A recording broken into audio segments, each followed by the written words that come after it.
I just picked this up at the last guitar show. This is an L4, he told me it's a 1944.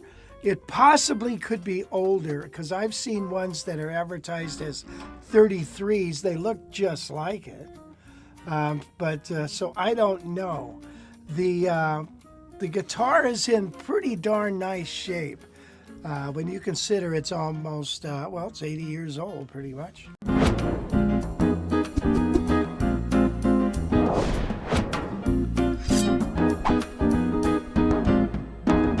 It's got a rosewood fretboard. I guess it's a carved maple sides and back with a carved spruce top.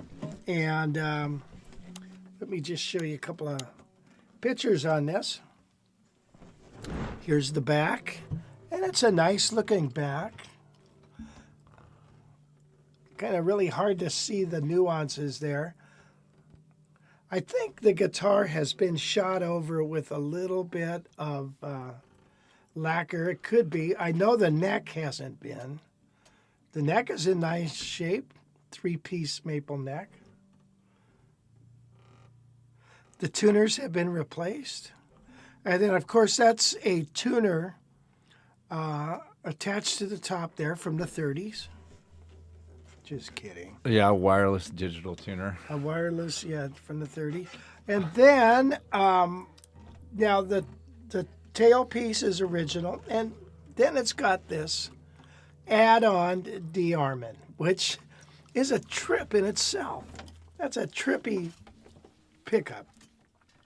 First of all, the way it's designed is you can place the pickup wherever you want.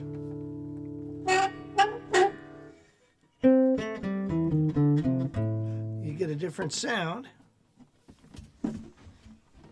Come on, get on back there. See how easy that is? So that's I like that sound right there.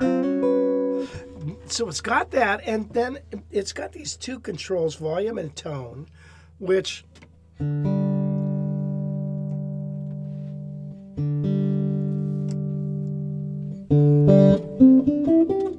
my tone, here's my volume.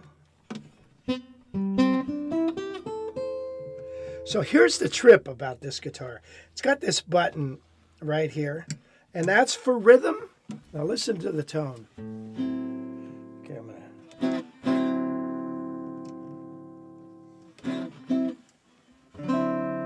Is it even coming out of there? Something happened here. And then you press that button, and now it's lead. Whoops. I don't think it's working correctly now. Maybe it's on now.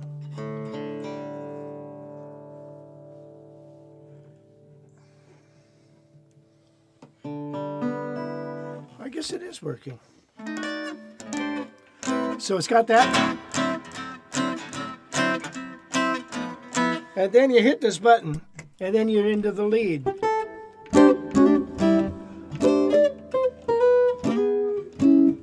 So it's kind of a trip. This guitar, when the guy brought it in to the show, well, number one, it was missing strings, and so you really couldn't try it. I plugged it in, and I could see the pickup was working, but I was a little bit leery about it because you never know how this neck's going to work out. And believe it or not, the truss rod worked great. Took the nut off, oiled it up. I use, Dan Irwin's got a wonderful video on adjusting a good neck, and he uses clamps and a C. He uses a level, actually, with a C and then a C clamp to push and hump the neck, then put the strings on. And so it's less work for the truss rod. As he puts it, that truss rod's a lot of work for that little truss rod. So the guy's got a point. So I always do. I've been doing that now, especially on guitars. I'm a little bit, a little bit unfamiliar with, and so anyway, you could do that. Get the neck hump, then tighten the nut up a little bit. The work's already been done, so you're good to go. So I did that on this, and then of course I cleaned it all up and I shined up the frets, oiled the tuners. They weren't working quite right, even though they're replacements. And you got a wonderful guitar here. It's really cool. So we were going to talk about guitars from the 40s because a lot of guys, myself included, shied away from them because there's no cutaway. And it's like, oh no, there's no cutaway. What am I going to do? I can't play up here. Well, you know what? If you want to play way up here and you want to get these high notes, play the mandolin. This is plenty high enough.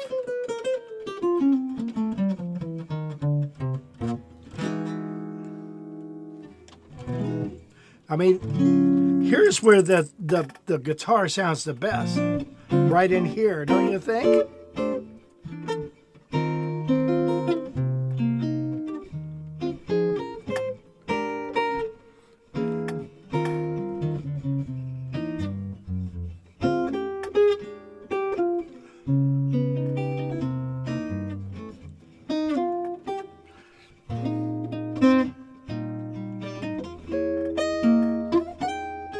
I mean, I can still get that F minor 9.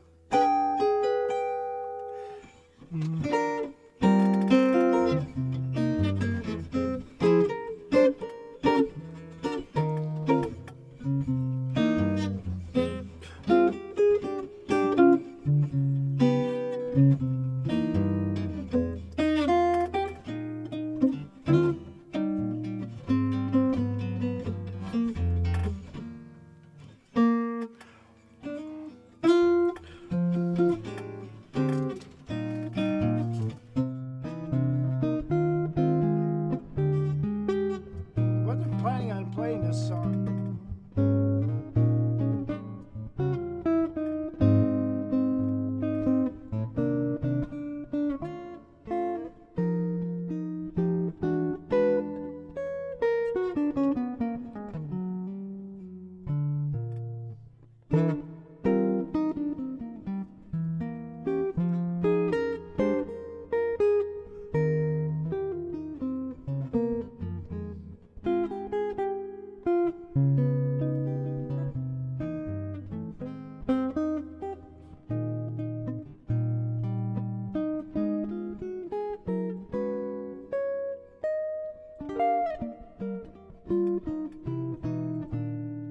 I think the guitar has got a beautiful sound.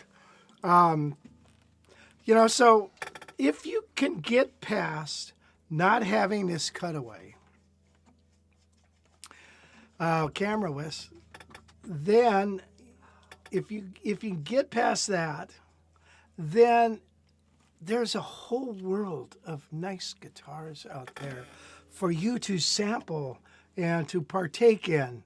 So think about it.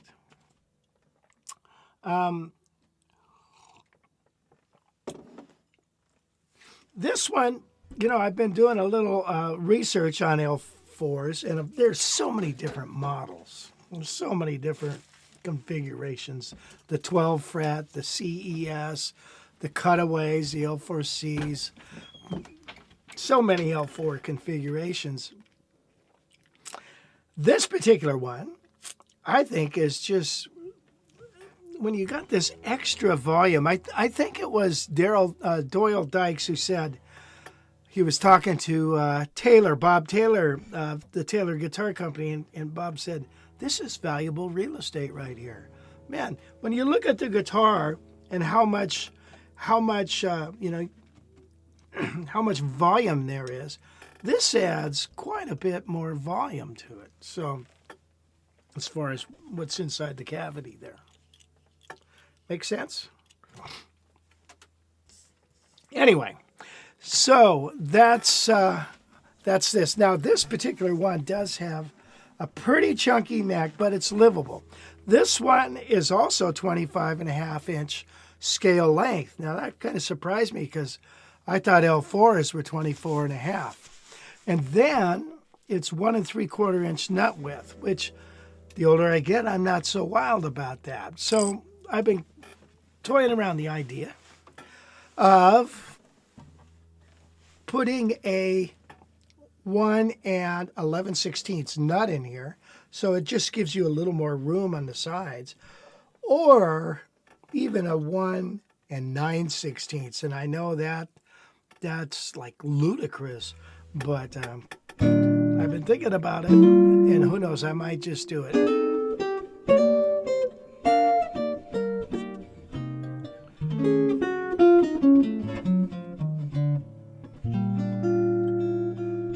So I've got a couple other guitars here. This is an ES 150, and I took it over to Mitch Holder's house, and we were looking in books, and he said, I think that guitar is from actually the late 40s. I was thinking it was 51, 52, but according to the headstock and the inlays, it's not. So interesting, huh? What MP3 player I'm using? I'm using this thing. It's called a Surfans. And maybe I got it filled up with too much stuff. I don't know. Maybe that's the problem. I couldn't get anything to transfer over to the dang thing. I don't know if it was a permission thing. I went through that whole thing and oh. Okay, wait a minute. Roland Muller says, my L7 had a similar Gibson script. It was told Gibson did not make as many guitars during the war. The neck was an older one with Gibson in script writing. Well, that's interesting. But anyway, and then Kelly Shields is here. Hi, Kelly. And Kelly says, these tone controls, no, I don't think these are from the 40s. I don't know when the DeArmond came out. Do you guys know when they first came out? I want to say the 50s. I don't think it's the 40s. It's got this weird connection onto here.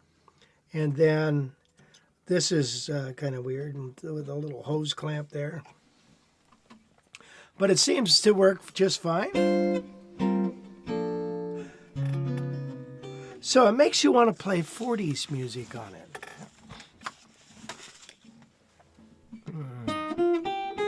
Let's see.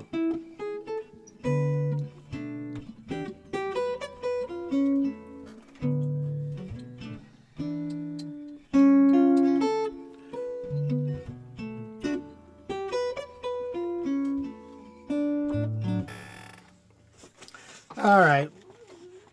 So, yeah. So we'll take a look at this ES 150 in a while. The frets on this, I don't think it's been refretted. Excuse me. I got this cold thing going on. It hasn't been refretted. I'm tempted to do that, but that, you add something, but then you take something away from it when you do that. And the frets, I know it's got a little funky one right here.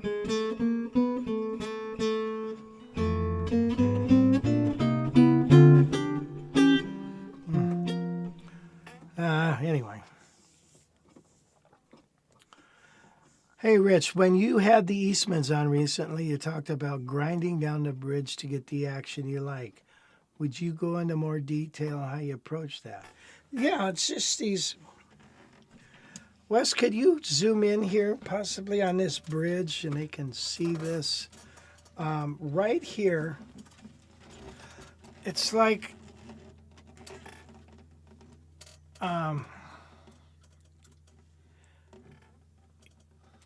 you have to make a notch in the bridge for the thumbnails.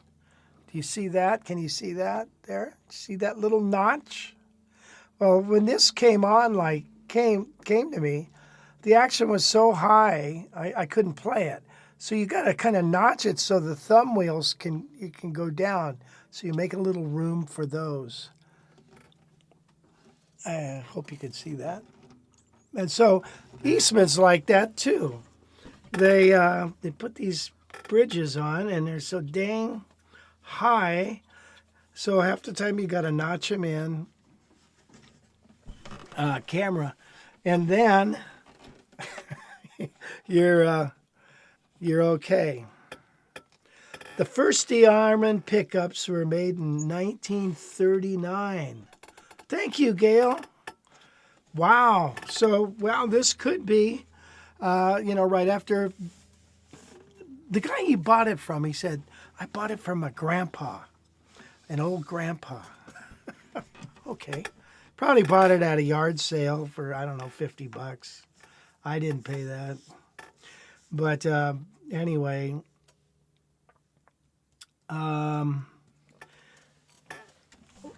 this possibly then could be that. This was had a lot of rust on it, so I just kind of cleaned it up. I don't want rust on my guitars. I kind of draw the line with rust. I like the patina and all that good stuff, but I don't like rust. So anyway, that's the deal with grinding down the bridge. Greetings from Saudi Arabia. I love those vintage Gibsons. I have a 1945 L7 with a floating Kenneth Armstrong with that headstock script. Wish I had it here with me. Yeah. So the thing is, if you can get past the cutaway, there's a whole slew of guitars out there. And the vintage ones, of course, you buy a vintage car, right? Even if it's a driver. Okay, if it's a driver, you're going to have to put some money into it. It's just the way it is. You're going to have to... You don't necessarily have to modernize it, but you at least need to fix it. And same thing with old guitars. What you want to look out for is sometimes if the neck might need to be reset, in which case that's an expensive ordeal. So they got to take the neck off. And the way to tell is on where the neck meets the body. If that is much higher than the rest of the neck, then you got a problem. So that's the first thing you check. Second thing, on this neck has hardly any dings in it at all. No dings at all, really. So it didn't have any strap button or anything. So this grandpa probably just played at home.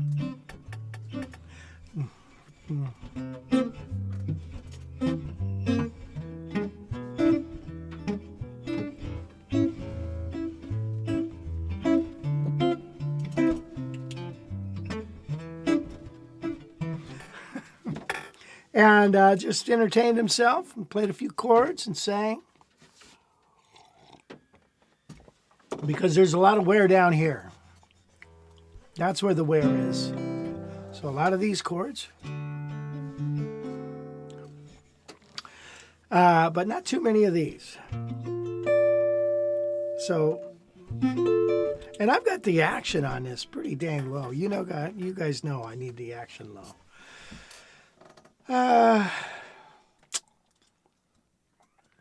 So Jim Falco from Philadelphia. Oh, WC says play 7, come 11.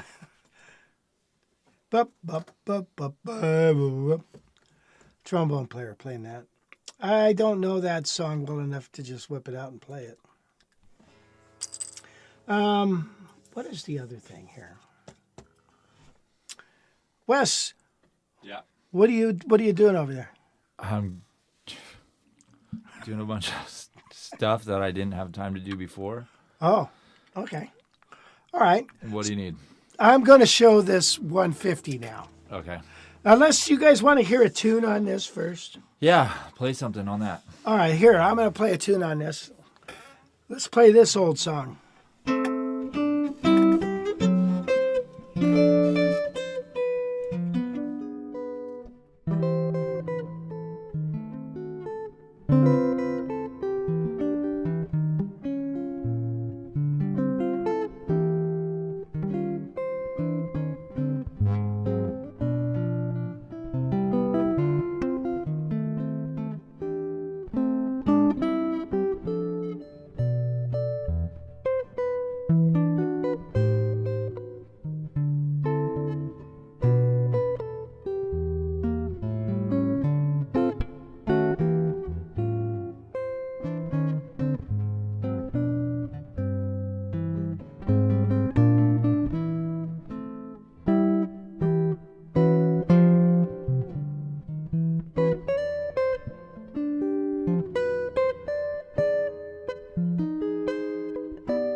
Yeah, and that pretty song, of course. Gershwin, appropriate for this guitar.